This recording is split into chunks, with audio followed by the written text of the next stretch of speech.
Let me first of all show you this video. It's a very short video, and it really touched my heart in a painful way, because to me it's an insult to let me play this thing for you. Okay, let me take it from here. It doesn't matter.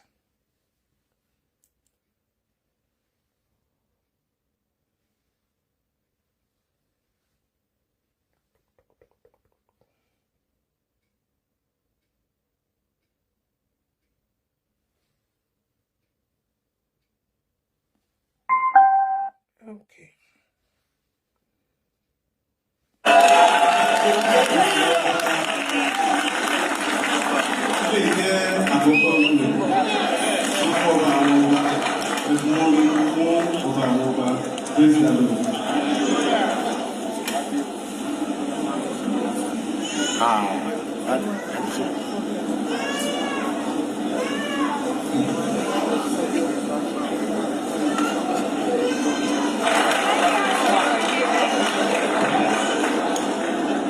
Let me stop it. I think you've gotten the idea of what I want to talk about. These are the so-called either obas or coronets. Either they are obas or coronets. Okay? Oba je oba.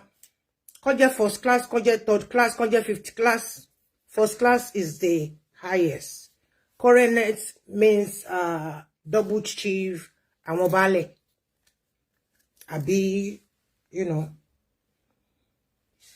Kini kote risi inkoti ekodideri ati atewo se won pa yen. Se ko irritate yin.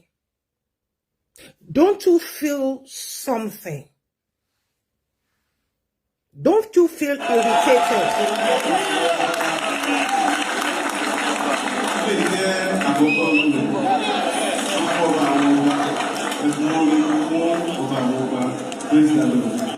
Praise the Lord. Hallelujah. I have nothing against a Christian king, coronets, Muslim king, coronets. I have nothing against them. I have nothing against anybody's faith. But the katoba toba ilama fi nromu. Ki le ri sí àwòrán tí mo fi hàn wá yẹn. Àwòrán te kan tí ẹ rí tí wọ́n kàn àwọn tó jókòó wọ́n yẹn tí wọ́n kàn tí ẹ pàtẹ́wọ́ fún wọn. You see now, you understand now the reason why Eledumare puts me on this job. Because I fall. Sono meteta.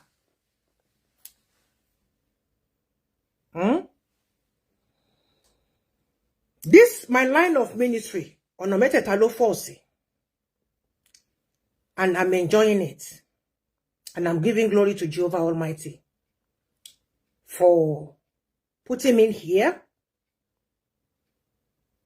For it. And I'm giving glory. Making me a channel of understanding to us all.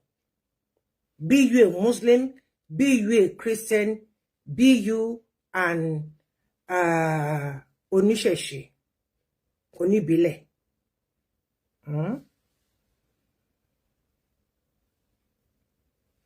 Ara àwọn ìwà ẹ̀rí, ìwà ìdọ̀tí, àìbìkítà, ìwà àkótilétà tí àwọn ọba kóòtù òjíire tí wọ́n hù nìyẹn. You will not see any Igbo king kó wà lára wọn bẹ̀ yẹn. You will not see any Bini king kó wà lára wọn bẹ̀ yẹn. Or coronets. But what I just saw you buy. bẹ́ẹ̀ dẹ̀ ṣe rí wọ́n bẹ̀ yẹn o iṣẹ́ torí ti Jésù ni wọ́n ṣe wà ń bẹ̀ o. It has nothing to do with Jesus Christ. Nítorí owó lásán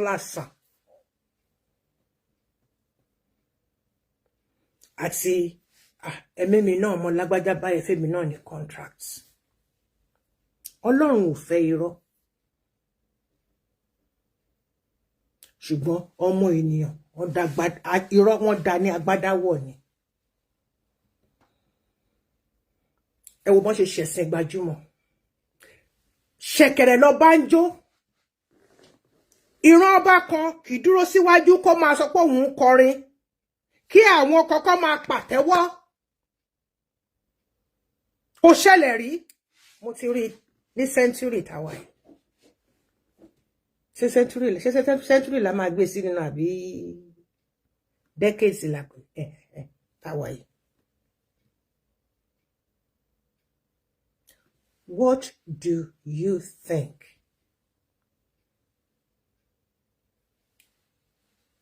Ṣé mọ̀ pé Christian ni mí, ọmọ sẹ̀lẹ̀ proper ni mí. Bẹ́ẹ̀ ni, ẹ̀mí Ọlọ́run Jehovah bẹ́ẹ̀ ń gbénú mi. Ọmọ ọba dẹ̀ tún ni mí. Ọmọ Mùsùlùmí ni mí torí bàbá mi lọ sí Mẹ́kà. Gbogbo wa pátápátá tá a bá fẹ́ pa irọ́ la mọ̀ wípé ọdún àjòjì lọ́dún Kérésìmesì. Don't cut me short. Don't think otherwise. Whatever you think, that is your problem. Because when Shola Alison came out and said that I'm not so, stop her. You don't know the reason why this woman came out to come and say this thing. Ẹ̀sìn àjòjì ni, ẹ̀sìn Kristẹni.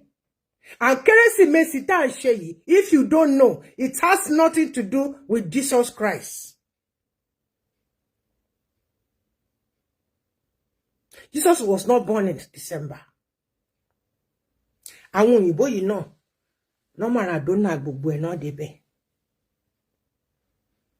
Àwọn tó gbé ẹ̀sìn yìí wá bá wa, they themselves they know. Help me share. Share.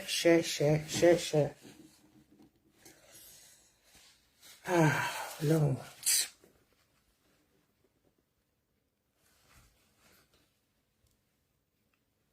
Ṣó yẹ kí àwọn ọba kí wọ́n tò ara wọn bí sandini elége.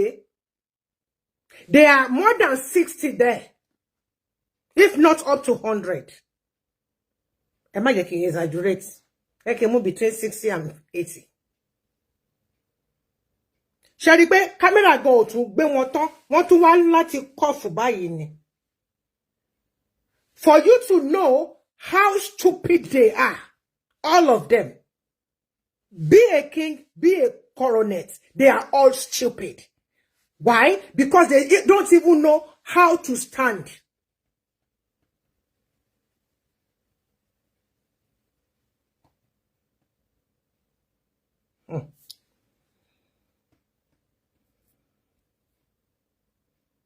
Tá bá fẹ́ sọ pé a fẹ́ celebrate ọjọ́ tí wọ́n bí Jésù. A lè mú sí nígbà tí wọ́n máa ń ṣe April. Ṣé bí April ni wọ́n máa ń ṣe Easter. Nítorí kíni? Tẹ́ bá rí nǹkan tí Easter dúró fún, ẹ rí pé ẹyin ni. Kí dẹ̀ ni ẹyin? Ẹyin ló ń di ọmọ. Ẹyin yẹn òun náà wọ́n pè ní Easter. Jésù Kristi wọ́n dẹ̀ bí ni pẹ̀lú oyún ẹ̀mí mímọ́, right? Ó ṣe wá jẹ́ pé ní December ló wá ní pé ká máa ṣe date of birth. Tí àwa ọmọ kóòtù òjìrè tá wá gbà sódì. Ọlọ́run ò lè gbà mí, Ọlọ́run ò lè fọwọ́ gbà mí, Ọlọ́run ò lè gbà mí lẹ́nu. Mi ì dẹ̀ nídìí pé kẹ́nìkan kan sọ pé k'Ọlọ́run dáríjì mí fún nǹkan tí mo sọ. Ìwọ tó ń sọ yẹn sọ sínú ilé ayé ara ẹ̀. Bẹ́ẹ̀ ni bó ṣe sọ ni mò ń gbọ́.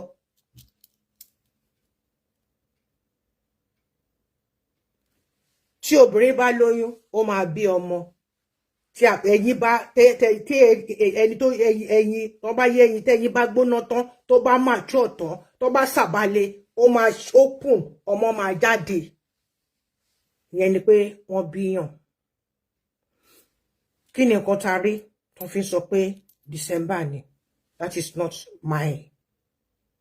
the bone of the contention here. The bone of the contention here is how stupid these people so-called technologically in the name of Jesus. Let us go and pretend. Ọba tó gbé adé sórí tí ẹnìkan sọ pé òun gbọ́wọ́lé lórí pẹ̀lú adé èèwọ̀ ni. Bẹ́ẹ̀ ni. Èèwọ̀ ni.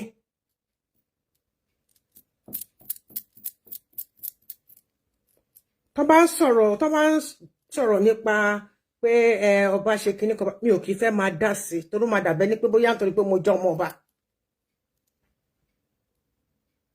Ẹ wo Alwell tó kú Alwell Adémọ́lá ṣé mọ̀ pé ọmọ Aláké ọ̀fẹ́ gbá ni.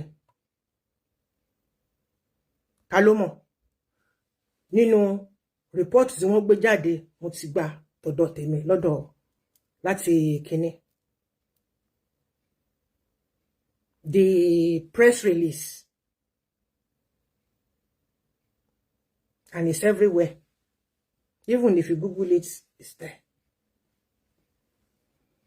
Bó ṣe ń jáde mo sì gbà tọ̀dọ̀ mi but I cannot because program ṣe kó ti pọ̀ jù fún mi lẹ́ni. Ṣó yẹ kí àwọn tí wọ́n pera wọn ní ọba aládé kí wọ́n tora wọn sórí ìtàgé ìlẹ̀kẹ̀ lọ́rùn adé wà lórí wọn o adé pálí ó wà lórí wọn o ìlẹ̀kẹ̀ lọ́rùn ìrùkẹ̀rẹ̀ lọ́wọ́ ẹ wá ní you are coming to celebrate the King of Kings. Yes, Jesus is addressed as King of Kings. Ẹ̀yin wí. Jesus never said, I am. He said, ìwọ wí. Nígbà tó bèèrè lọ́wọ́ Peter, ó ní ìwọ wí. Tí ò bá sí pé ẹ̀mí Ọlọ́run ló fi hàn ẹ́. Jesus never claim anything. Jesus did not create church.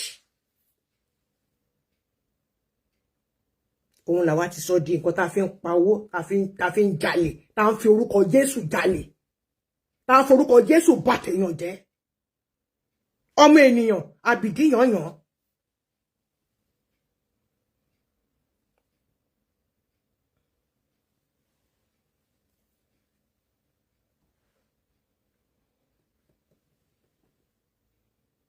Wọ́n gbádé sórí wọ́n kóyún sọ́rùn wọ́n dagbádá bolẹ̀ wọ́n múrù kẹ̀rẹ̀ dání ìmí inú wọn mú ọ̀pá dání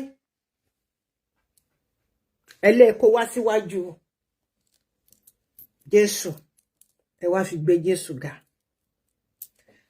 Àwọn tó jẹ́ ìmẹ̀sẹ̀ ni wọ́n fún yín kí là ń pè ní mẹ̀sẹ̀ àwọn akọ́dà yín wọ́n wá jókòó sórí àga ẹ̀yin wà lórí ìdúró wọ́n ń pàtẹ́wọ́ fún yín.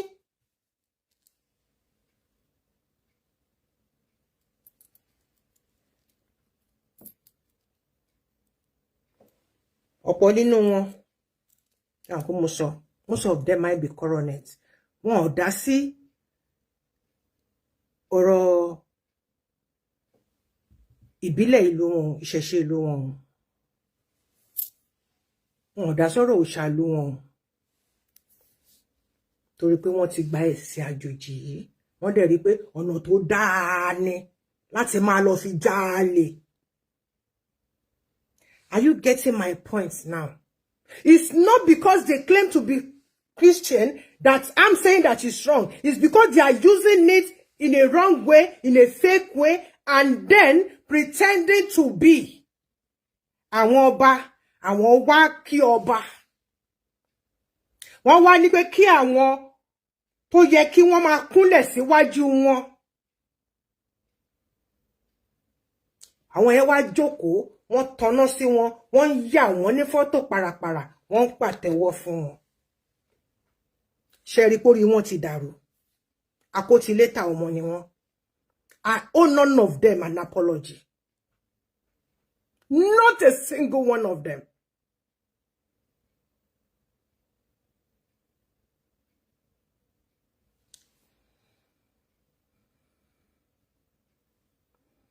Ọ̀pọ̀lọpọ̀ nínú wọn ló ti fi orí adé, wọ́n ti fi gún gbàgede nítorí owó ìjọba.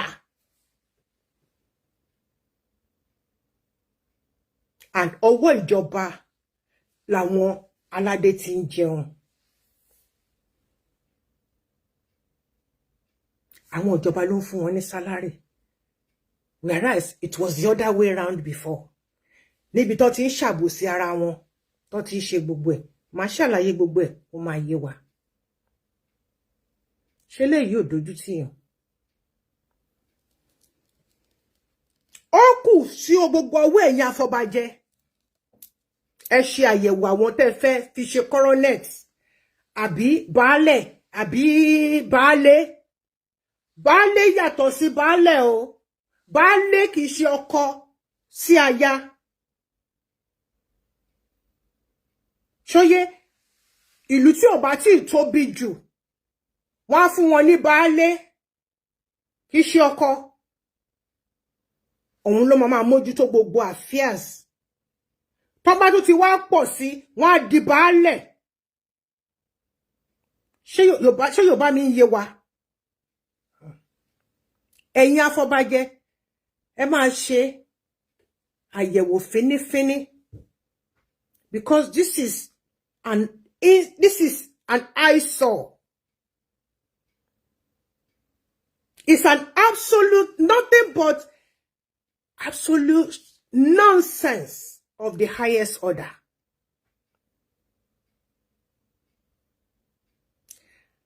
Just as I've said, it's very possible that these boys, because to me, I cannot call them Baba. Torí àwọn tí ò tó mi, àwọn tó ń gbé gbági tẹ̀lé mi lẹ́yìn, wọ́n ń pàtẹ́wọ́ fún wọn bó ṣe ń kọrin.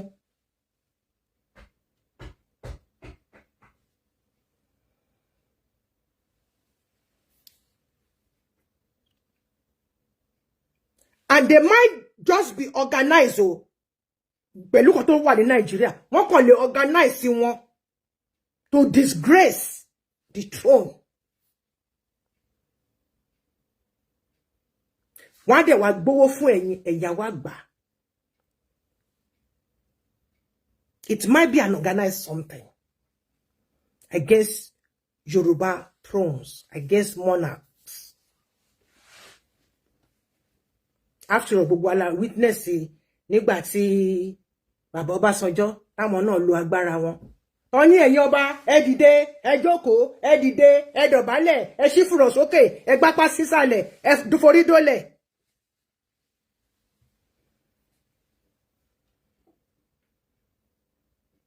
I know what I'm saying.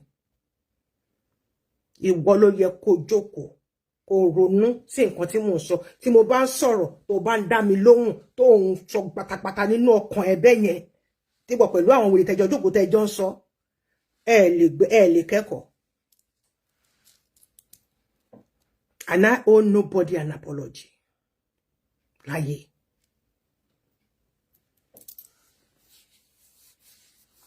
Àgbègbè akọ́lárí ńgbà tí bàbá Ọbásanjọ́ tó lọ bá wọn níbo náà tẹ̀ tí ń ṣe kínní yẹn ṣé ibo tiẹ̀ ni. Ó yá ẹ̀yọ́ba ẹ dìde ó dá ẹ jókòó.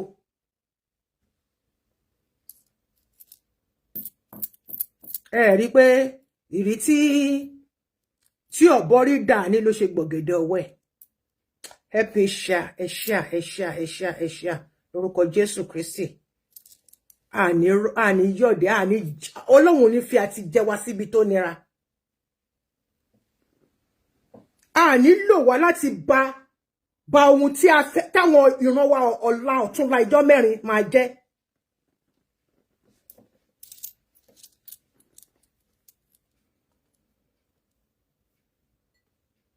Nǹkan tí bàbá wa ṣe níjọ́ yẹn It shocked many people, but to many people, the so-called politicians, it was fun. Why? Because àwọn yẹn náà wọ́n mọ̀ pé àwọn ò lẹ́nu lọ́dọ̀ wọn, àwọn lọ pa kúbẹ́kúbẹ́ la bá wọn lé lálẹ́ tó máa gbádé orí sílẹ̀. Wọ́n ní kí driver máa wá wọn lọ, wọ́n lè wọ̀kadà débẹ̀ láti lọ ṣe meeting òru, láti lọ ṣe satanic biddings.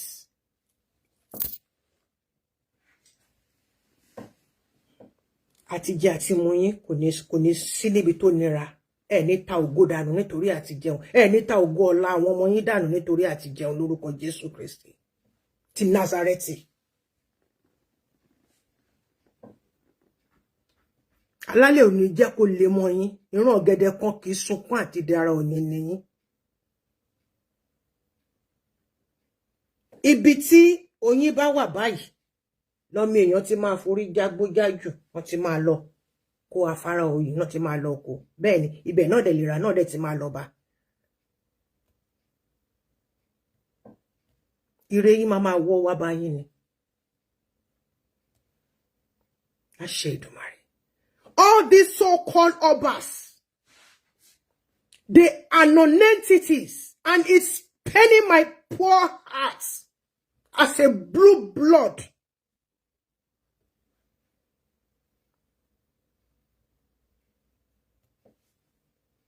Immediately, tó ti bẹ̀rẹ̀ Christmas carol before ní kíní ti jáde, ló ti wà lọ́wọ́ mi.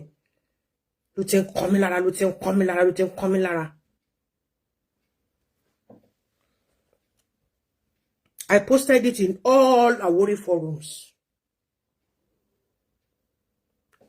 To Yorùbá forums. Àpapọ̀ Yorùbá ni o, èdè Yorùbá ni o, obìnrin kíní kan ni o, ọkùnrin kíní, gbogbo ẹ̀ ni mo share sí. Gbogbo wọn ṣe ibi táwọn bá wà, gbogbo wọn ṣe náà wọn báyìí ni.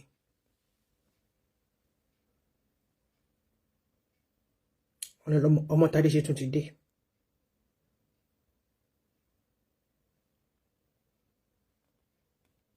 Ẹnì kan ṣó ló dá mi lóhùn ló ní yé wọ́n ti dáràn.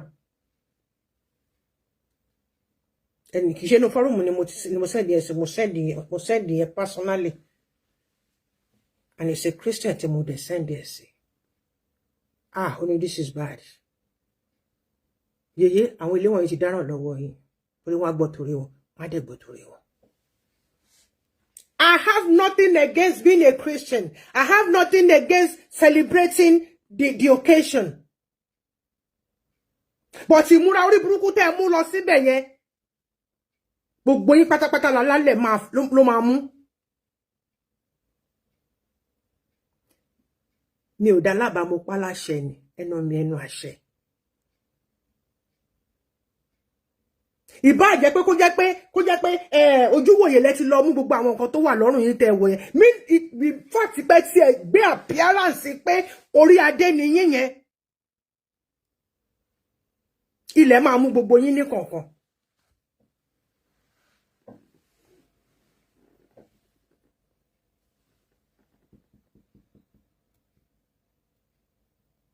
And most of them tẹ́rí ń bẹ̀ yẹn. Let me just say most. Torí ẹnìkan náà ló máa ti ẹnìkan sí.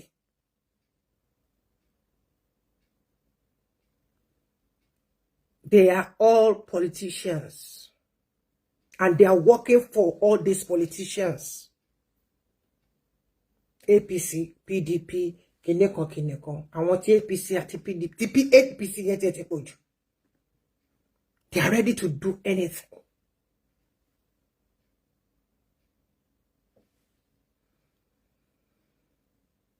It's an eyesore display. It really, really aches my poor heart. As a woman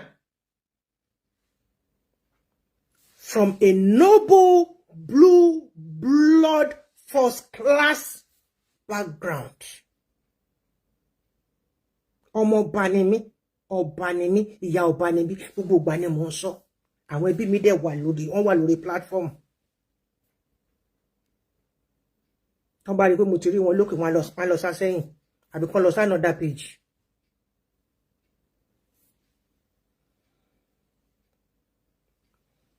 The sad part The saddest part of this nonsense is after this show of shame,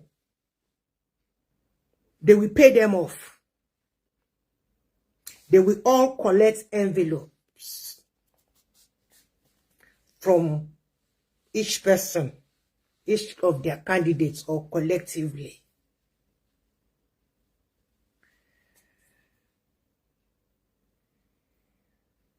And once they pay them off,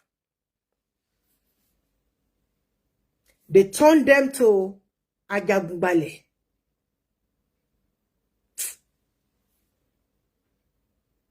To what? To survive. Or to continue doing the bidding tí wọ́n ṣe fún àwọn ọ̀gá àwọn politicians.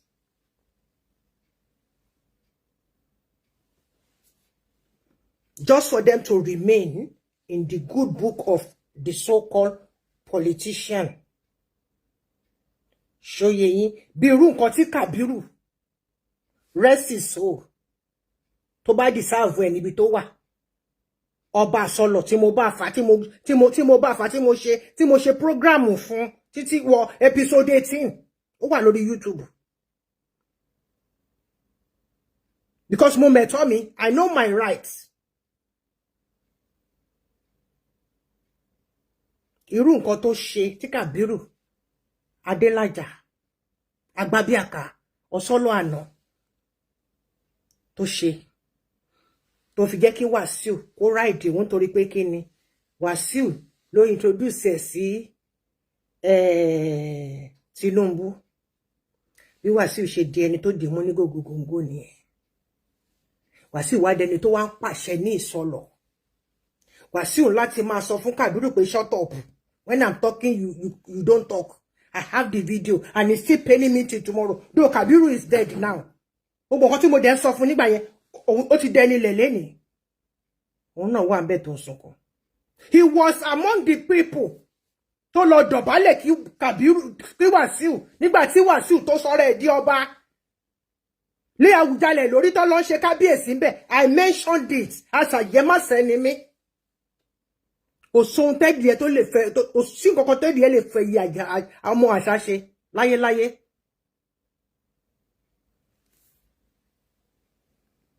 Just to remain in their good book. Ẹ̀kọ́ gbogbo wọn náà ní àwọn ìwé pé ẹ máa rí wọn àwọn big men yẹn. Àwọn èèyàn tí ò tó jẹ́ nǹkan kan náà máa kí ni náà máa ń gbéwèé ńláńlá dání. Gbogbo ìwé wọn ò kí jù báyìí lọ kóòdù náà máa fi ń kọ wọn. Wọ́n ti mẹ́ni tó ní nọ́mbà, wọ́n ti mẹ́ni tó ní nọ́mbà, wọ́n ti mẹ́ni tó ní nọ́mbà yìí 2 digit tẹ́ni lágbájá báyìí ni inú brain ló máa wà. Wọ́n á dẹ̀ ti fi kóòdù orúkọ ẹni yẹn sí. O lè decode ẹ̀ unless you are intelligent. Ẹni tó máa sanwó fún, iye tó máa sọ fẹ́lẹ̀ bó ṣe ń transact nìyẹn. Their telephone number, wọ́n máa ń open ẹ̀ pẹ̀lú òrùka, special òrùka ni. No fi máa ń open code ẹ̀. Irú tẹ́lómi máa ń lo kíní pinky, tẹ́lómi máa ń lo ilé, tẹ́lómi máa ń lo ilé láti fi ṣí fóònù wọn. Special òrùka yẹn no máa screen sójú ẹ̀ báyìí àbí kẹ́lómi kò lo ojú ẹ̀. You can never have access. That is exactly what is going on. Mafia. Ìjọba mafia ló lọ ní Nigeria. And it's so sad that it's my Yorùbá kings and coronets that are doing these bad biddings for them. You know what? Ẹ jẹ́ kí n pọ́nrọ́kọ̀ fún yín. Nítorí gbogbo ariwo tí mò ń pa wípé Sanwó-Olú àti Bàbá Jagaban kó jẹ́ kí Àwórì kó rí mú mí ní Èkó. Àwórì dé ta ṣe láàsì. Wọ́n fún Àwórì ní allocation o. Bẹ́ẹ̀ ni wọ́n fún wa allocation wa.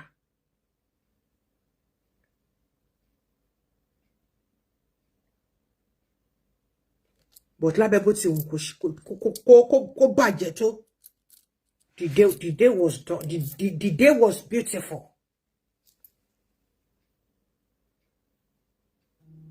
But nígbà tí the year before, nítorí pé ìkan nínú cousin ni Sanwó-Olú ó front póhùn lòun ní program Sanwó-Olú ó ṣe approval owó fún wọn fún Àwórì Day for you to know what is going on. Mo máa sọ fún yín mo ní they all know me, they know me very well, they watch my program. Kí tó ṣáná sí báyìí wọ́n ó ti fún wọn ní notification wọ́n fẹ́ wá wo nǹkan tí mo fẹ́ sọ. The more reason tí mo fi stop láti máa gbé awareness jáde. Àwọn page mi tẹ́rọ pé tó ń pull down àwọn náà wà ní ìdí ẹ̀.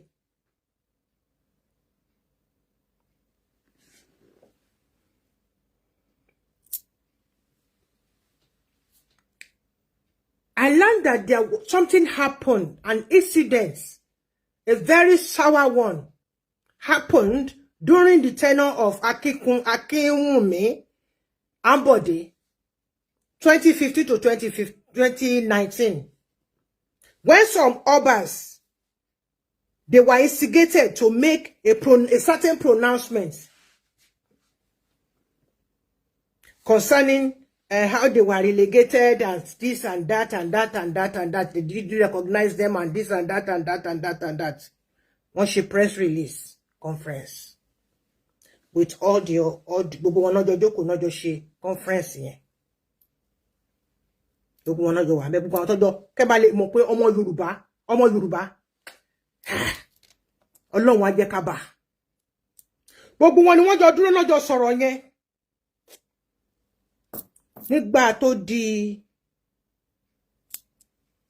pé wọ́n parí tán goodbye ẹgbèrè ẹ máa wò a má pàdé àlépàdé ayọ̀ ẹ bá kí ohun gbogbo ẹrẹ líbẹ o pa tí wọ́n gbéra báyìí àwọn ọ̀gá wọn tí wọ́n rán wọn níṣẹ́ these politicians tó ń ṣiṣẹ́ fún bàbá Pibat àti Sanwó-Olú.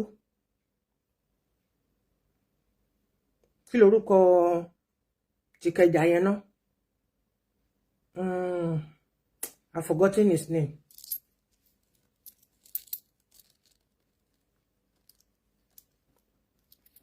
Òun náà ṣe wà ní gẹ̀rẹ́gẹ̀rẹ́ pàṣán tiẹ̀ náà ní jíjẹ́ ń sìn. Ìyẹn èyí tó wà ní Ìkẹjà yẹn tí ò jẹ́ kán rí ọba Ìkẹjà jẹ títí dì sìn. Nítorí pé kí ni ẹni tó fẹ́ kán fi síbẹ̀ tó jẹ́ pé tó bá ń tẹ́ni ẹ bá ń talẹ̀ ó máa gba kọ́ọ̀tì tiẹ̀. You see what is going on, and that is why I'm so upset with all you this my Àwórì people.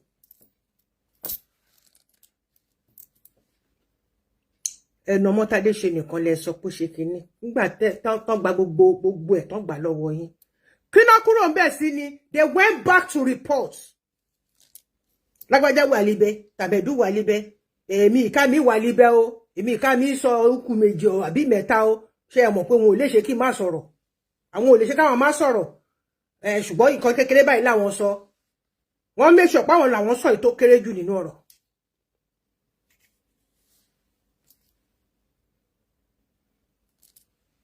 What a pity. I pity them all. That is the reason why the politicians, they have upper hands over all Yoruba kings.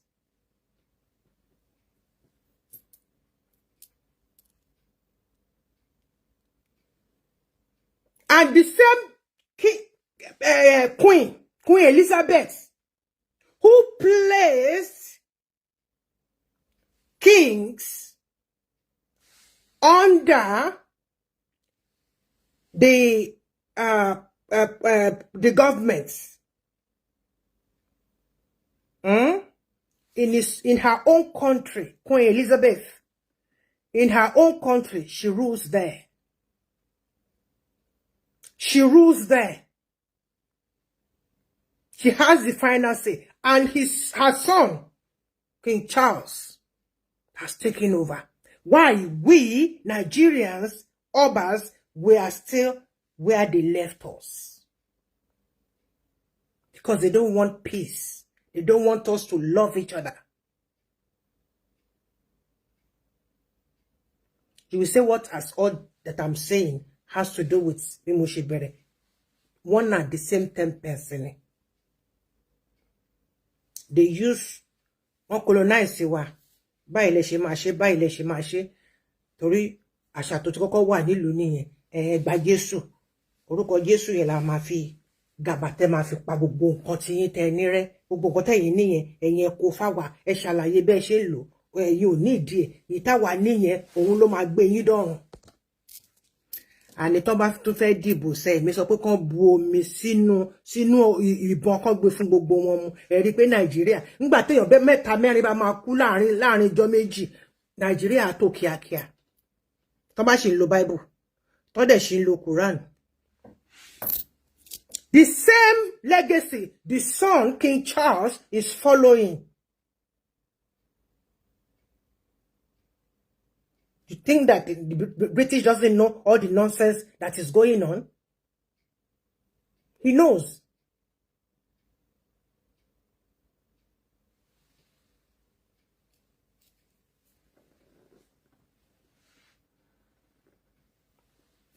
Who is to be blamed here? We Yorùbás, we are traitors.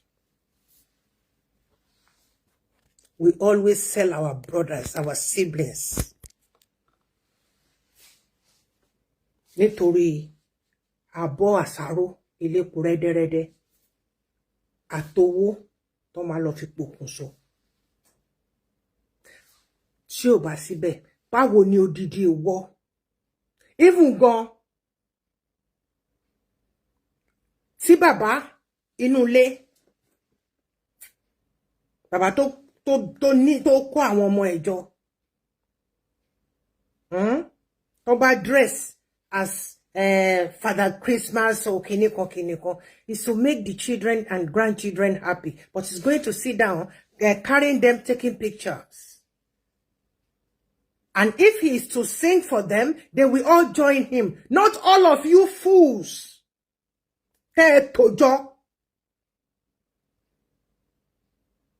Tẹ wálé ń kọrin Kérésìmesì fún Jésù. Ṣé Jésù rán yín ṣẹ́?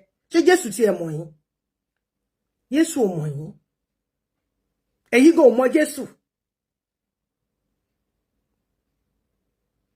All ye these stupid guys here.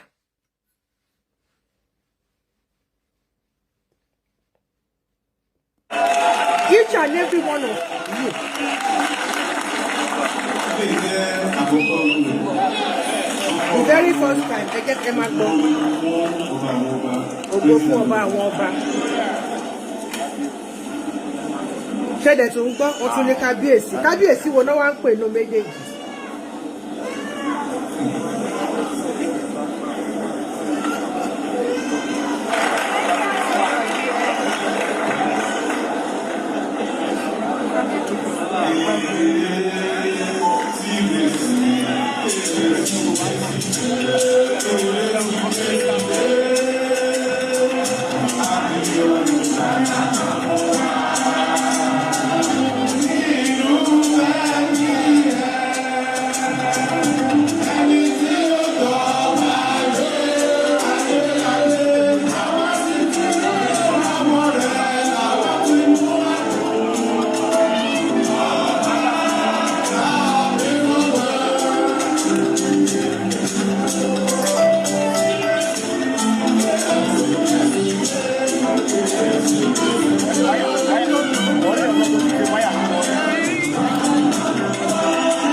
Ṣé gbọ́ nǹkan tí àwọn tó wà lẹ́yìn sọ?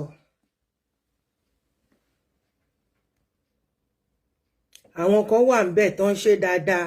Àwọn kan àwọn yẹn ó dàbẹ́ ní pé wọ́n mọ̀ nípa choir díẹ̀díẹ̀. Ẹ rí pé kíni wọn ò balance. Kẹ́ bá lè mọ̀ pé it was not planned. It was not properly planned. Wọ́n kàn dédé group ara wọn jọ. Wọ́n ní kán lọ ṣe ni. They have no choice than to do it. Ègbé ni fún ẹni tá a kọ́ níbi tó ṣe torí pé òun gọ́gọ́ fúnra rẹ̀ olubi ènìyàn ni.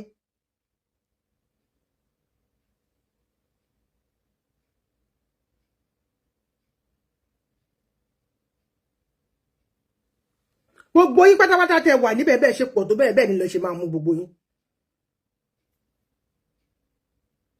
ẹ̀yin lẹ mọ̀ dí tẹ́ fi lọ ṣe, ẹ̀yin lẹ mọ̀ nǹkan tẹ́ fẹ́ lọ́dọ̀ àwọn politicians tó rán yín síta. Ẹ máa gbọ́ àwọn ọ̀rọ̀ tí wọ́n sọ lẹ́yìn. Gbogbo yín pátápátá ni lẹ máa mú.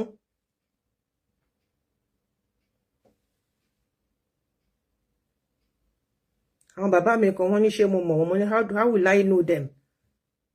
Mi mọ̀ bí tí wọ́n ti ṣe kíní, kò sorúkọ ńbẹ̀, kò sí anything. Tó bá yẹ pé mo mọ orúkọ bí, tó bá yẹ pé mo ti hall yẹn lásán ni mo mọ̀ ni, màá rányàn lọ síbẹ̀. Kí ni PA, iṣẹ́ wo ni PA mi ṣe?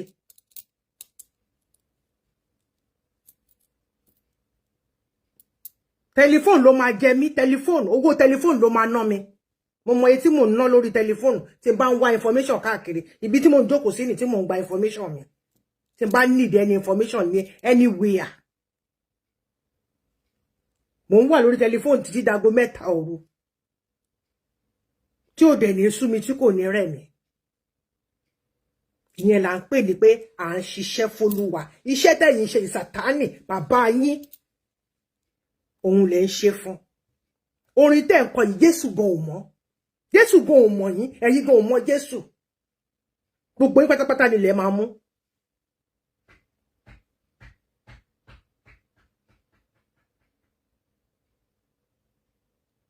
What do you people, my people, what do you see to this show of shame?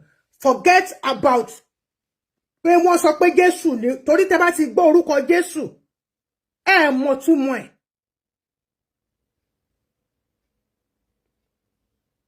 Jésù póríṣiríṣi, Jésù ṣakrabobo wà, Jésù lapalapalapapa wà, Jésù gurururu wà, bẹ́ẹ̀ ni. Jésù lapa bóòṣkà, ìyẹn náà wà.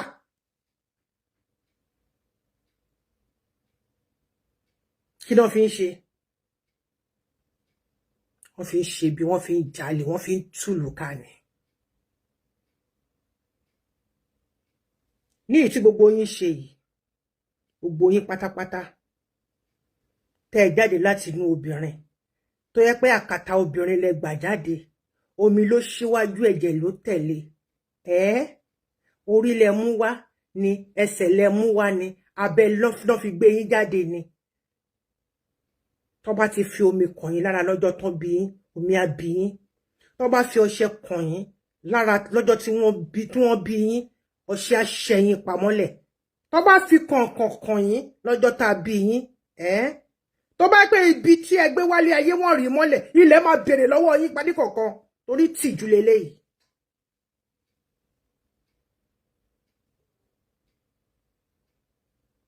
Ìwà ìbàjẹ́ ni.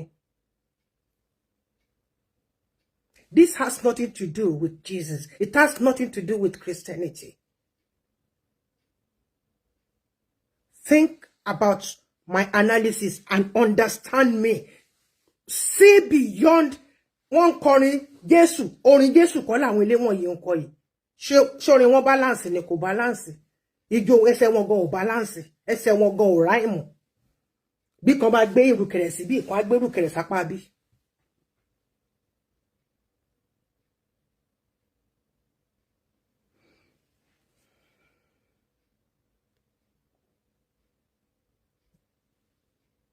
Let us be very, very careful, all of us. Let us all be extremely careful. Torí tá lọ bá lọ, àbọ̀ máa ń ṣe kíni, àbọ̀ máa ń bọ̀.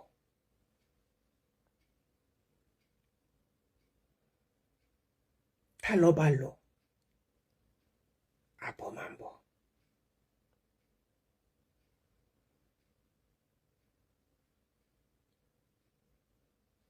Ẹ jẹ́ kí gbogbo wa ká ronú, káyé purọ́ tanra wa jẹ.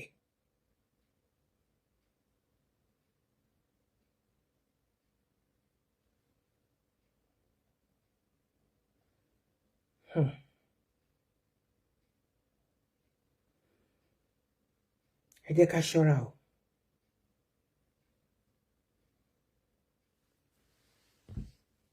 Gbogbo àwọn ọmọ ìjọ mímọ́, lọ́kùnrin lóbìnrin, ọdún tuntun la fẹ́ wọ̀ yìí. Let us reduce all the shenanigans. Let us cut all this rubbish off. Olúwa ní tó bá fẹ́ gbóná kó gbóná, tó bá fẹ́ tutù kó tutù, kó gbóná kó tutù, ó lóun máa tú dànù ni.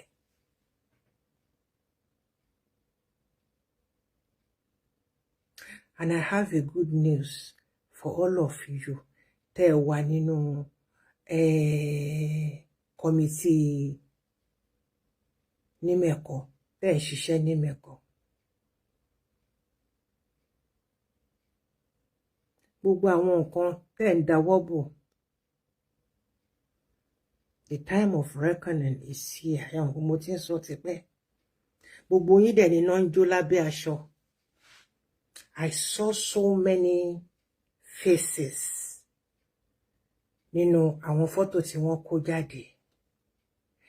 Ẹ bá mi lọ sí orí Facebook àwọn èèyàn káàkiri bí àwọn sẹ̀lẹ̀ gangan, celestial discourse, sẹ̀lẹ̀ àwọn kẹ́ lọ wo àwọn fọ́tò tó wà ńbẹ̀. Ẹ zoom ojú àwọn èèyàn ní kọ̀ọ̀kan.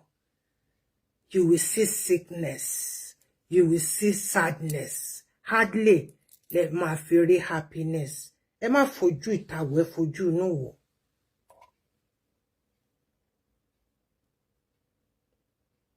Mo rí fọ́tò ẹnìkan. Ẹnìyẹn dẹ̀ dé àsìmí dẹ̀ close mọ́ mi. Mi mọ̀ pé mo ti delete nọ́mbà ẹ̀kọ́ lórí fóònù mi. And I don't want to ask. Nígbà tí mo kọ́kọ́ rí fọ́tò yẹn, mo ní àbí torí pé mi ò lo glasses ojú tèmi ni mo nókè n bá zoom fọ́tò yẹn, mo zoom ẹ̀ mọ́ra. Ṣẹ̀rí ṣe dàbẹ́ ní pé kí wọ́n sọ pé wọ́n gbé òrí sínú oòrùn kó máa yọ ojú ẹ̀ ṣe ń yọ nìyẹn. Ó dẹ̀ wà nínú fọ́tò.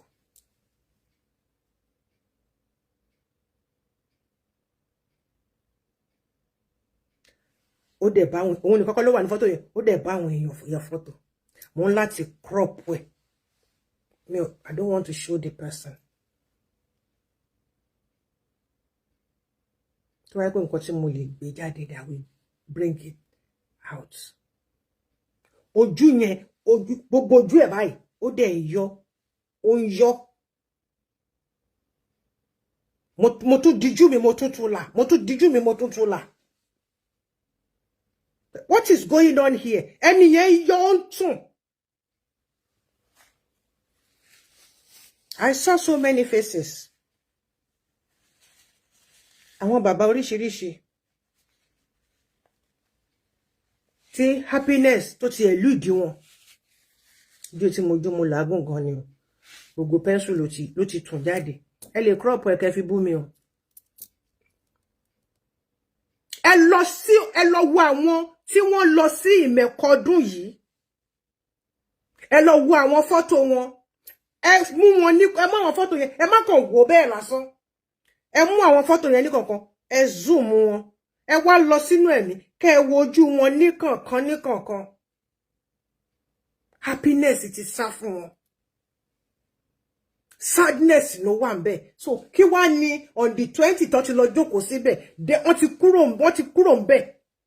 Wọ́n wà níbẹ̀, sadness yọ lójú, ó yọ lójú gbogbo wọn. Ẹlòmíì kò tiẹ̀ sojú mọ́ nínú agbárí ẹ̀ rárá. Ẹlòmíì half èèyàn half ẹranko. Ẹlòmíì jóná burúburú, ẹlòmíì ojú ẹ̀ báyìí ṣe ló dàbí ojú ẹja tó máa ṣe báyìí yẹn. Ojú ẹ̀ ṣe rí nìyẹn. Bẹ́ẹ̀ lẹ́lòmíì dàbí ìnàkí. Tó bá jẹ́ pé rọ́ ni mò ń pa, Olújọ mímọ́ kó béèrè lọ́wọ́ mi. Ẹ lọ wo àwọn fọ́tò wọn yẹn. Ẹ zoom àwọn fọ́tò yẹn ní kọ̀ọ̀kan. It's about how many? Àwọn fọ́tò yẹn pọ̀. Bàbá ẹ lọ sórí péjì Akọ̀sú, bàbá Akọ̀sú, ẹ lọ sórí péjì wọn. Kẹ́ wá máa mú àwọn fọ́tò yẹn ní kọ̀ọ̀kan. Ní kọ̀ọ̀kan, kẹ́ wá zoom ẹ̀ torí báyìí ni wọ́n ṣe yà wọ́n. Kẹ́ wá zoom àwọn fọ́tò yẹn, kẹ́ zoom ẹ̀. Kẹ́ wá fi ojú inú, ojú ẹ̀mí, kẹ́ fi wo àwọn èèyàn tó wà nínú photo yẹn ní kọ̀ọ̀kan ẹ wò mí báyìí ẹ súré díjú ẹ wò mí báyìí ẹ súré gbé photo yẹn kúrò ńbẹ̀ ni wọ́n dẹ̀ lọ ṣe wọ́n dẹ̀ lọ pàdé Jésù ni o kí ni tí wọ́n tó wà nínú wọn kí náà gbé mì sínú wọ́n tó lọ pàdé Jésù kí ni nǹkan tí wọ́n rò sí ọmọlàkejì wọn nígbà tí wọ́n wà ńbẹ̀ tán láwọn lọ pàdé Jésù ní kíni ní ìmẹ̀kọ wọ́n dẹ̀ tún jẹ́ ń jalé Olúwa lérí ẹ̀ ṣe rí pé gòngòrí ègún ni èmi ni ọmọ yín ọ̀rẹ́ yín àbúrò yín olólùfẹ́ yín èmi ọmọ kan ṣe bí 1 million God bless gbogbo wa pátápátá àdúpẹ́ lọ́dọ̀ Ọlọ́run Elédùmarè a lè wí lè ṣe a lè ṣe lè wí Ọlọ́run ọba tí jẹ́ èmi ni má ṣe bẹ̀rù alágbádá iná aláwọ̀ tẹ́lẹ̀ oòrùn ìbàrẹ̀ o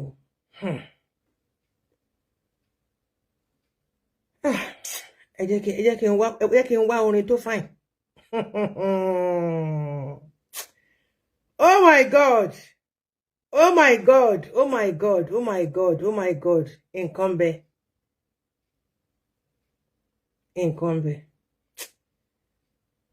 ẹ jẹ́ ká play eléyìí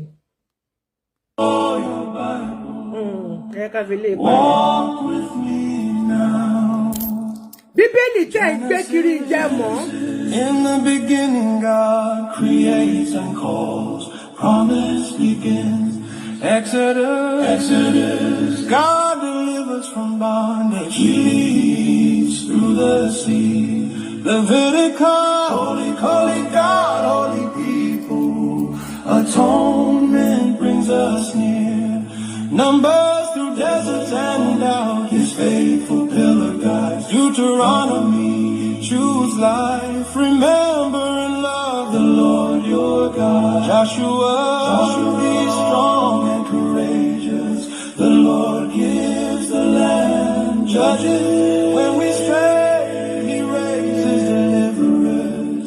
Our true King remains. Ruth, loyal love is redeemed. Grace gathers the outcast. Samuel, God sees the heart. He anoints the heart. Samuel, a kingdom rises. Mercy meets human failure. One King, wisdom shines and falters when hearts divide. Two kings, prophets plead. Exile warns, return to the Lord. One Chronicle, worship centers the people.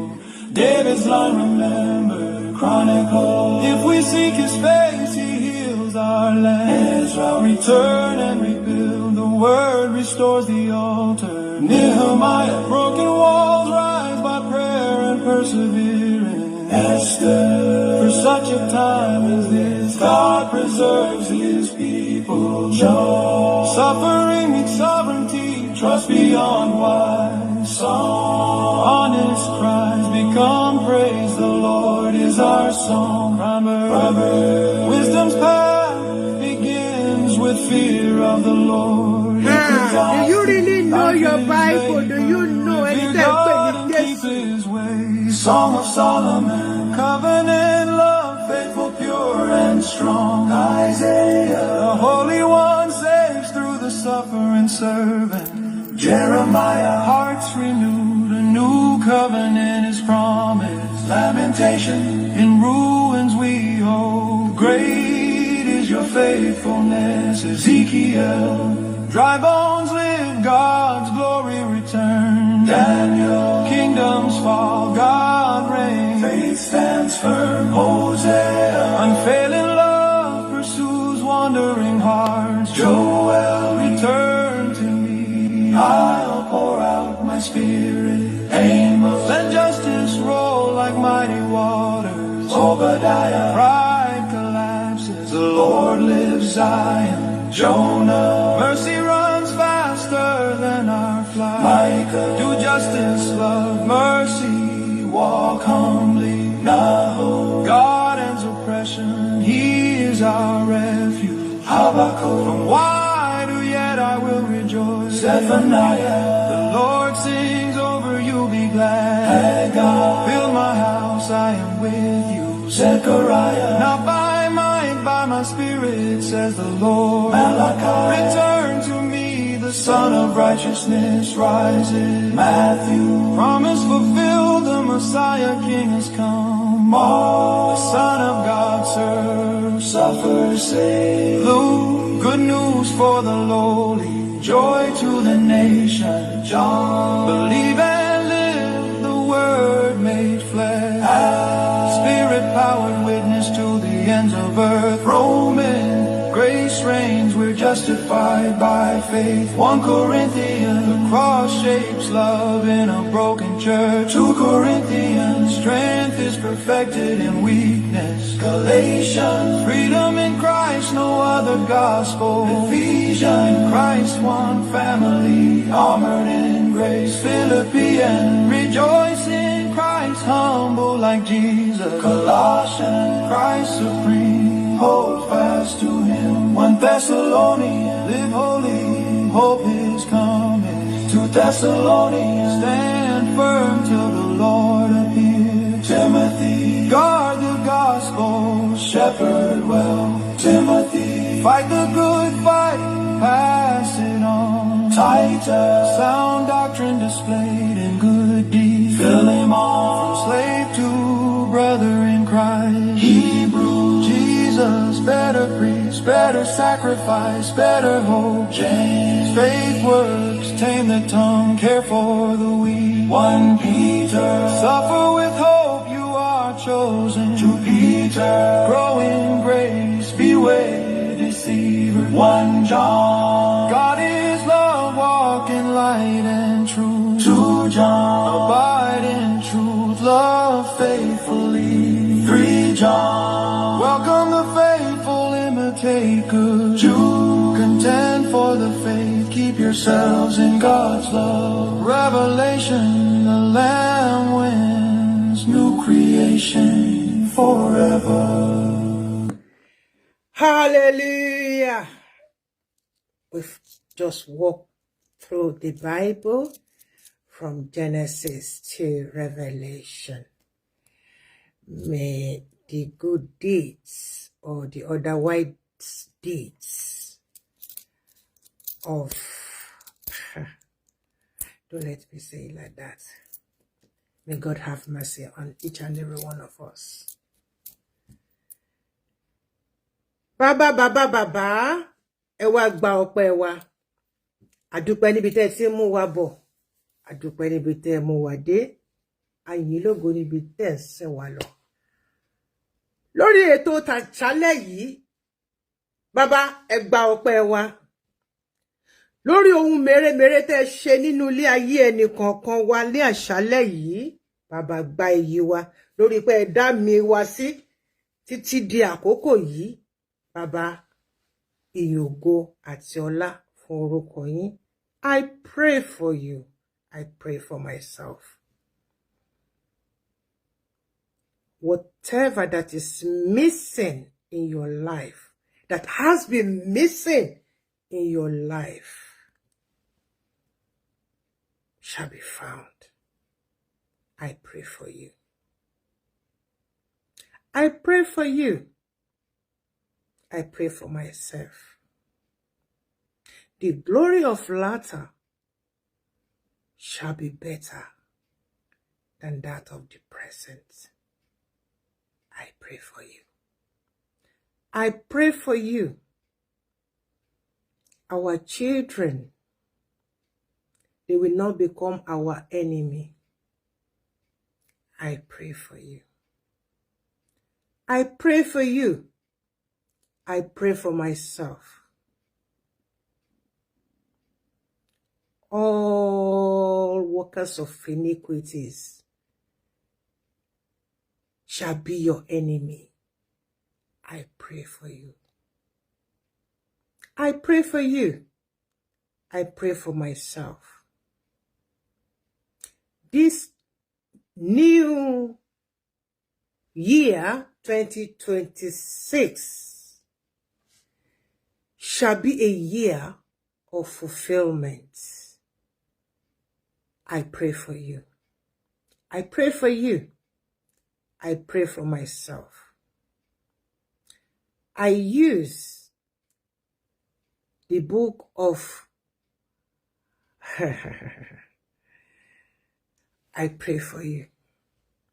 The blessings that is in that book, which I don't want to mention because we just use parts for our children when we are naming them in Celestial Church of Christ, which is the cause of many trauma many are going through because they don't teach them from verse 14 to the end before they can be able to get the blessings mentioned in verse 1 to 13. They have to obey and abide by the rules and regulations mentioned. I'm talking about Deuteronomy 28. All that blessings shall follow us. The curses that are after that will not be our portion, will not be our children's portion, but you have to work according to how God wants you and I to walk. I pray for you. I pray for you. I pray for myself.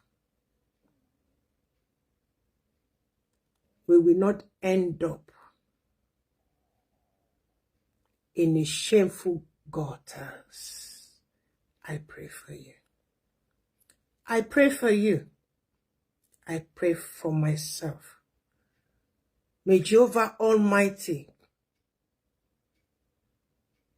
bless each and every one of us according to his glory in Christ Jesus, irrespective of how we might have fallen short. I pray for you. I pray for you. I pray for myself. Henceforth, tears of joy shall not cease to flow in your life, in my life.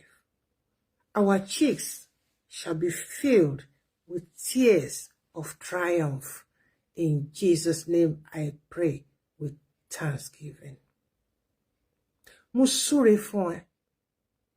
Mo súre fúnra mi.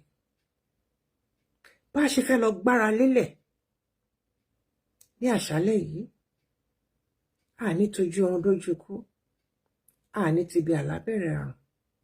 Ọmọ wa ò ní gbóná òdì, wọn ò ní tutù òdì.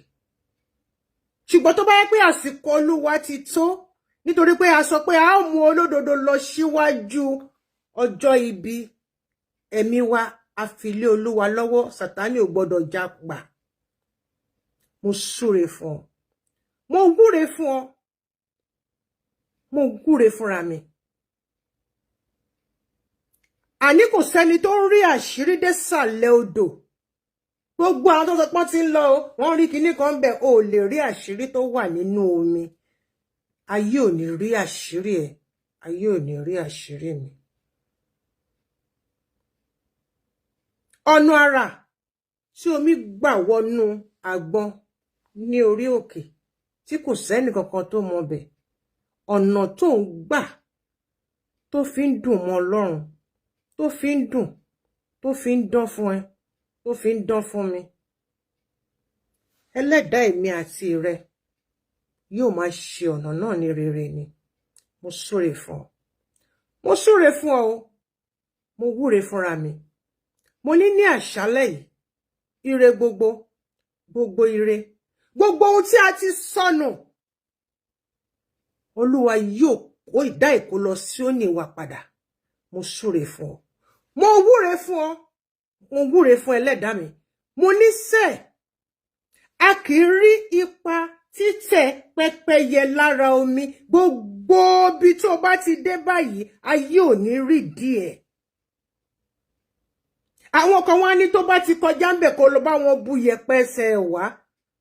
mo súre fún ọ, mo wúre fúnra mi, mo ní gbogbo ẹni tó bá ṣe bẹ́ẹ̀ atẹ́gùn gbígbóná ni kó gbé yẹ̀pẹ̀ náà kó fi fọ́ wọn lójú dànù. Ọlọ́run tó jẹ́ pé kí n rí ẹsẹ̀ mi méjèèjì fi dúró ní àyájọ́ tèní, tí mo fi jó tí mo làágùn ní orúkọ Jésù Kristi. Ìyanu tọ́lọ́run ṣe nínú ilé ayé mi, Olúwa Tóyìn Ọmọ́tádé ṣe fún Ṣayọ̀, Olúwa yóò ṣe ìtọ́jú bẹ́ẹ̀ lọ nínú ilé ayé ẹ̀. Àgbọ̀n ọ̀gbẹ ìbùkún, mo súre fún ọ, mo wúre fúnra mi, Olúwa yóò taari ẹ̀ sí ẹ.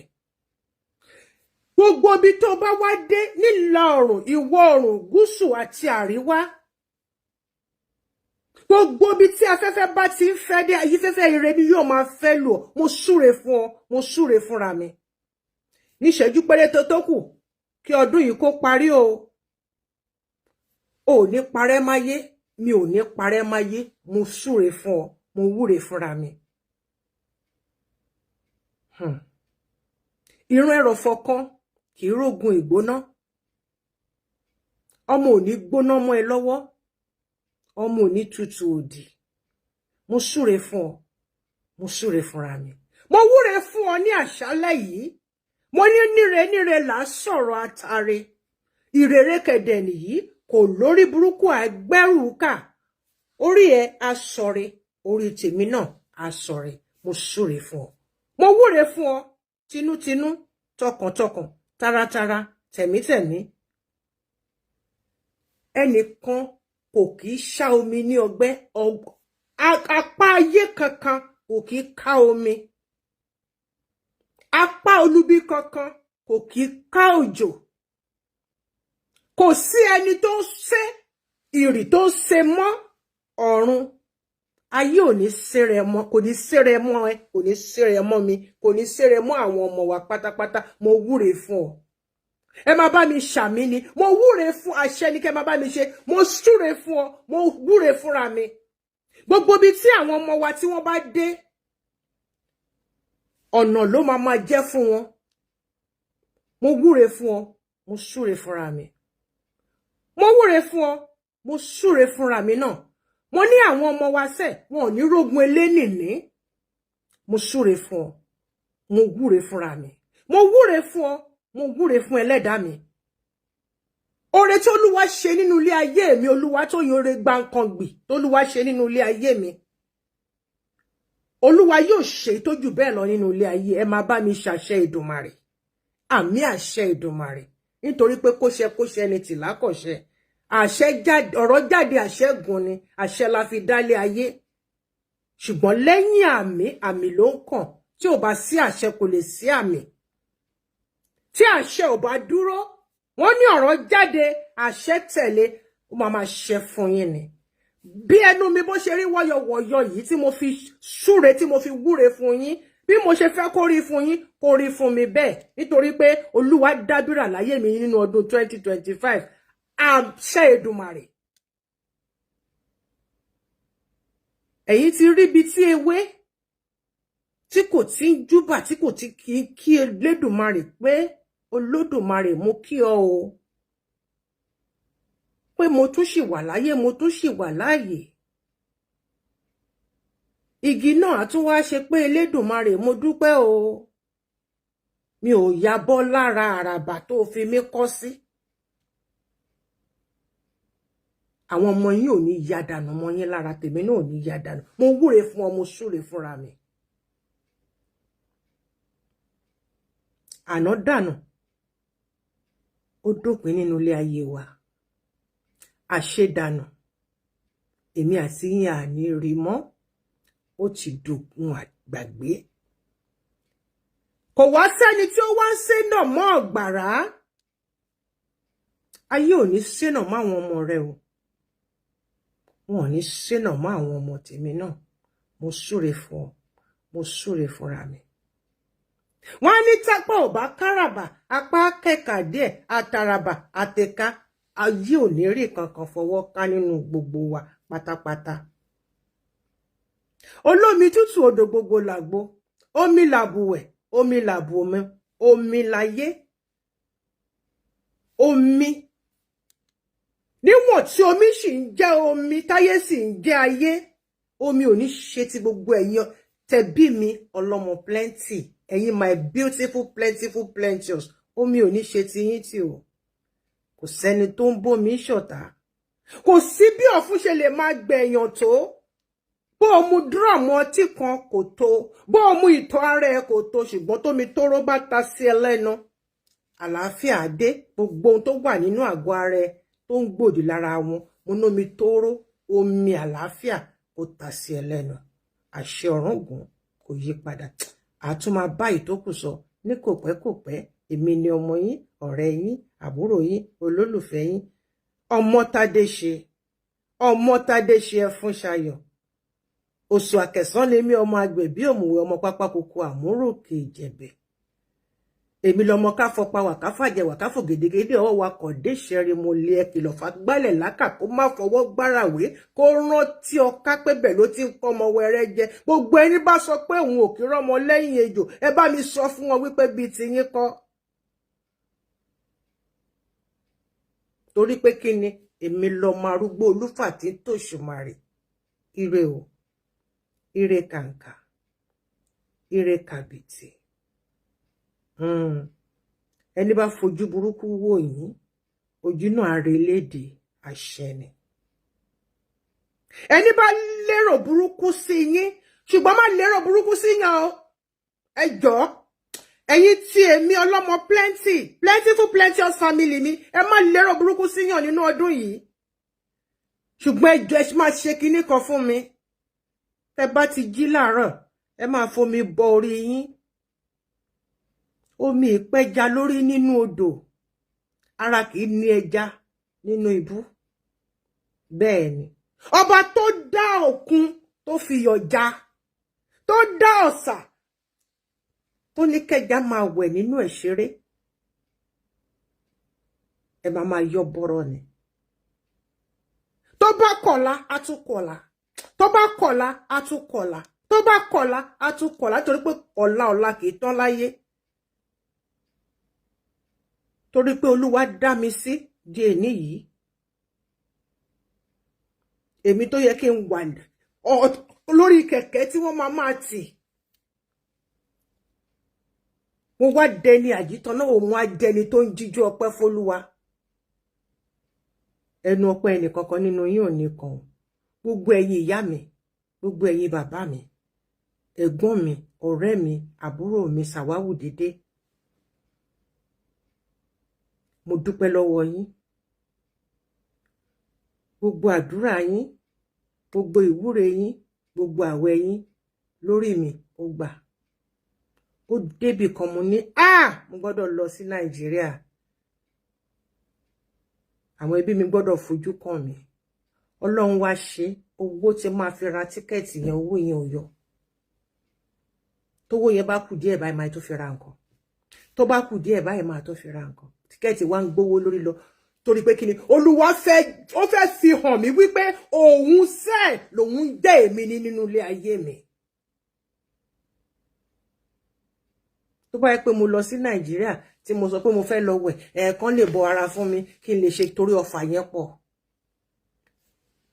mi ò ní mọ Ọlọ́run ló ṣiṣẹ́ yìí ẹni tó ṣe sábàbí yẹn ni màá máa gbéga ṣùgbọ́n gbogbo ẹ̀yin tẹ́ wà lórí ìkúnlẹ̀ àtọkùnrin àtobìnrin gbogbo mọ́ lóore o ogun tó ṣẹ́ lórí mi kò ní dà láwọn ọmọ yín lórí o ẹ̀yin náà ni wà nírààrín fẹsẹ̀ sí ẹ̀ nírààrín fẹsẹ̀ kọ ogun ológun kò ní wọ̀ yín lọ́rùn láṣẹ Èdù ọfà yóò ní báyìí o èmi ni kúkọ yìí ọmọ ajílàrán ẹran òjèwé olóbùtújẹ àìgbowó ọkọ̀ lọ́wọ́ òṣù ẹni bá béèrè owó ọkọ̀ lọ́wọ́ àkẹsàn tó dẹ̀ tẹ́wọ́ tó gbà á kọ́pa á kájẹ̀ á gbọ̀run alákejì lọ ni àṣẹ Ọ̀rúngún lórúkọ ti bàbá àti ti ọmọ àti ti ẹ̀mí mímọ́ lórúkọ ilẹ̀ álímì lórúkọ ilẹ̀ nígbà ìwátẹ̀ àkọlẹ̀bọ̀ lórúkọ ìyàwó ẹ̀ gbogbo ẹnikẹ́ni tó bá ní kẹ́kú álímì àgbàlálejò àkọlẹ̀bọ̀ àdàṣọbò bẹ́ẹ̀ ni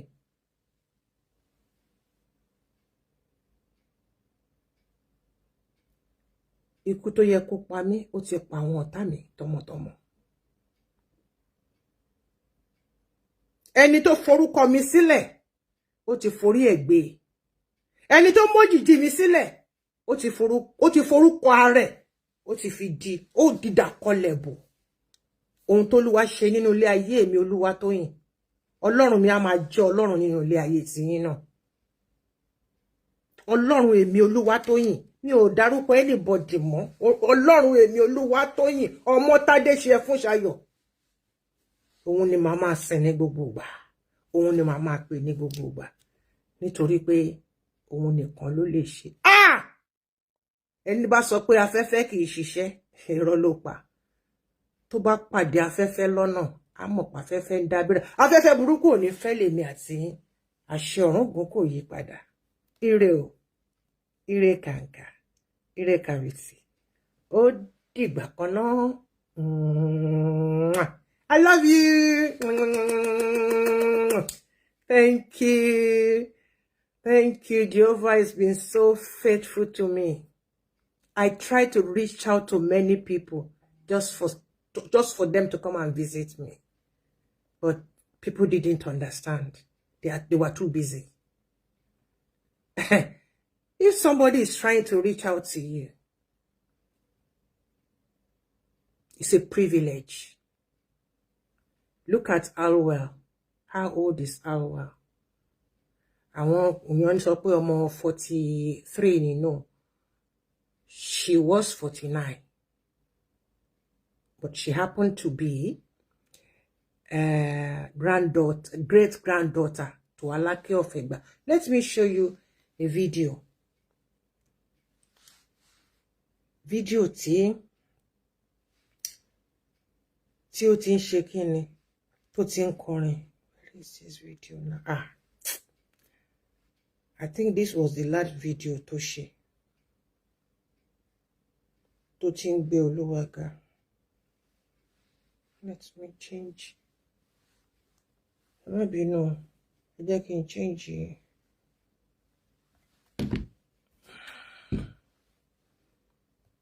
Let me change my Bluetooth. Mba play ẹ báyìí ẹ lè má gbọ́. I can change the Bluetooth mi.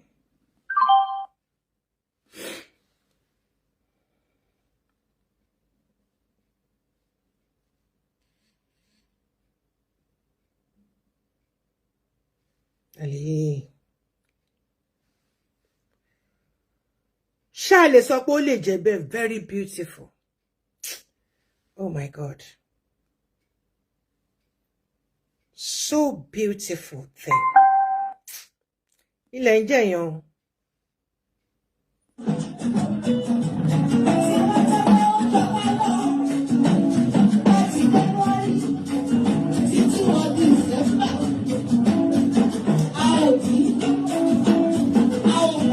December.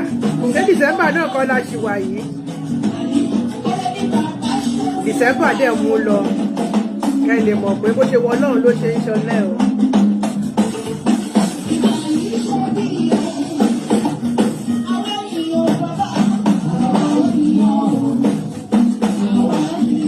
Ta ló mọ̀ pé ó kọrin?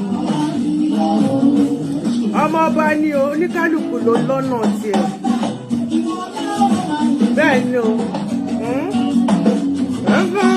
Ìwọ ni ó máa bọ̀. Ìwọ tó máa sìn títí láyé láyé bímọ ògo ọlá rẹ̀. Bàbá Olúwa dá mi ní ó máa sìn títí láyé bímọ ògo ọlá rẹ̀.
she rest in peace in Jesus' name. Oh. Ṣẹ́ra wọ ọmọ tawátawá láti ilé ọba ya máa ń ya tara wa o. A máa ń ya tara wa gan ni. Jésù ó máa ń fún wa tó bá ti mú wa báyìí ó máa fi wá sínú pápẹ́ iṣẹ́ ni. Oh, I just love her. She has this beauty. Fọ́tò tó yà kó tó di pókú. Tẹ́ bá rí àwọn fọ́tò yẹn mọ̀ wípé àwọn tiẹ̀ ló wá mú lọ. She doesn't need anybody to cry for her.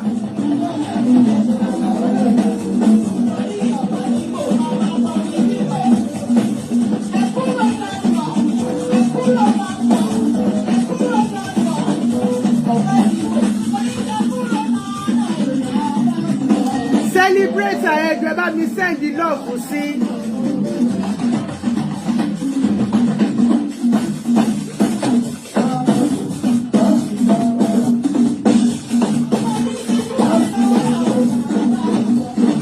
Àwọn tí ẹ̀ náà mú lọ kò sí wàhálà ń bẹ̀ ó lọlé náà ni. Ẹ bá mi celebrate ẹ̀. Gbàgbà bẹ́ẹ̀.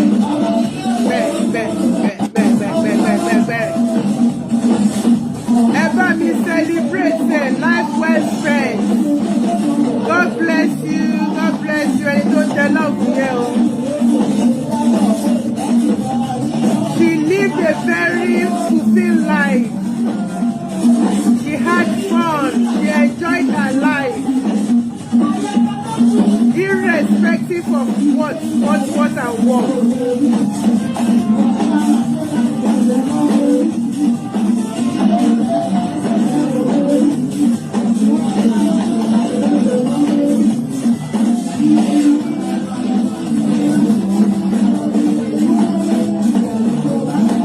Ẹni tó yẹ bá wa gbé kíní kúrò jàre àfẹ́wẹ̀ yìí.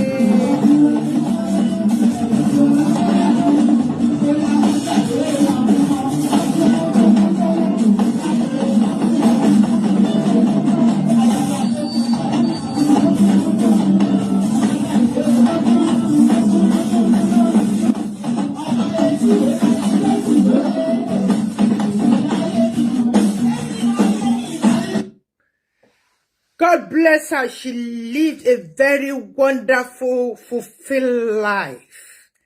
Àwọn tí àwọn customer wa, customer ẹ̀ ló wá mú lọ. Tẹ́ bá rí the last picture tó yà. Ó dàbí omi ni tó fine kú dànù. Irú wọn èèyàn gbọ́dọ̀ sunkún. Ẹ má sunkún kò lè ṣe kó má dùn yàn. Amọ́ra wa, àwa náà ni. We be customer. Àwọn tí ẹ ló mú lọ.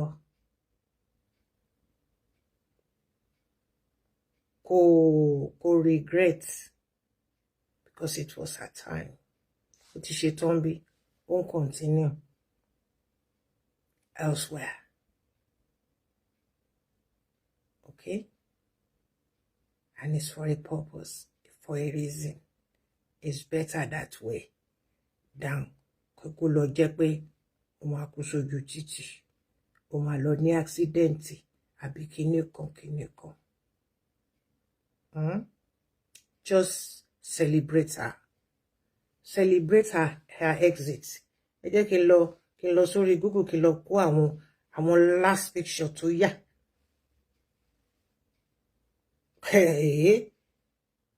Ọmọ full ground ó remain plenty ni. Kí ló ń jẹ́ bẹ́ẹ̀? Kí ló ń jẹ́ bẹ́ẹ̀?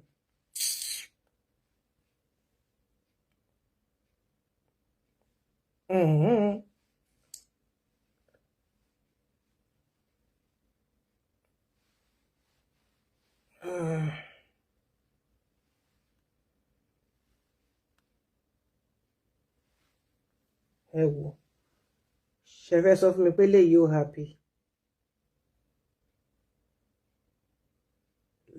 Ara àwọn last picture ẹ̀ nìyẹn. Àwọn Christmas picture. ẹ jọ̀ọ́ ọmọ no girigiri no wàhálà. No girigiri no wàhálà. See picture. Ẹ wò dúró tó dúró ń bẹ̀ yẹn. Exit to baddest. Exit to baddest. Àwa kọ́ ìtọ́mọ̀ rẹ̀.